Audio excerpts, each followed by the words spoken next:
دادستانی ناحیه واسه علیه ظفر پیروف شوهر رجبی خورشید که از راه خوردن سیرکا خودکشی کرد با اتهامی به خودکشی رسانیدن پرونده جنایی باز نمود. ظفر پیروف به شرط بیرون نرفتن از محل اقامت در آزادی است. او روز 6 ایول در صحبت با رادیو آزادی گفت که در این قضیه خود را گناهکار نمی‌داند و به تفتیش منصفانه امید می‌بندد. ما حقیقت اون چی هست ما به خاطر الله خداوند چیزی که به تقدیر میبینه مثل تقدیر ده هست با اون تن میتم توکلم به خدا. ما گناهکار باشم در نزد قانون جواب ما میگم در نزد خداوند پگاه قیامت حسابات میتم. وقتی ما گفتن لباسات پوش خونه‌تون میریم پیش باش گفتم من را بردانی نبودم ای دروازه برام درام که خورده است ای بالا. این ساکن ناحیه واسه میگوید خودکشی همسرش او را نیز در حالت ناگوار گذاشت و حالا عذاب وجدان میکشد. عذاب وجدان ما تا درجه اوار که ما فکر میکنم خیلی عذاب خداوند با یگان فرزند توجیک نرسونه با سرش نیاره که عذاب وجدان به نهایت سخته.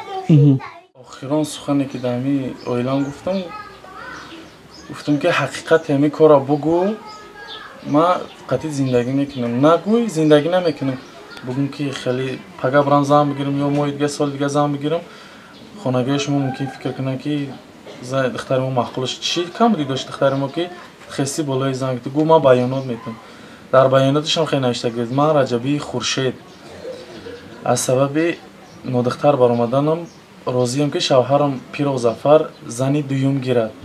ظفر پیروف برای رفع شبهه‌اش در رابطه با دختر بودن همسرش در ناحیه واسه و شهر دوشنبه او را 2 دفعه از تشخیص گذراند.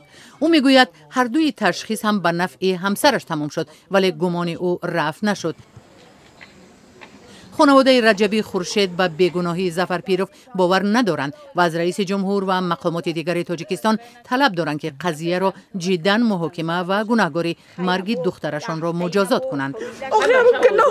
محکمش کنید من نبینم نسوزم چند امام سوخته از مادری اموانی بسوزگی بگه که بکی ای فرزند داغش چطوری بده.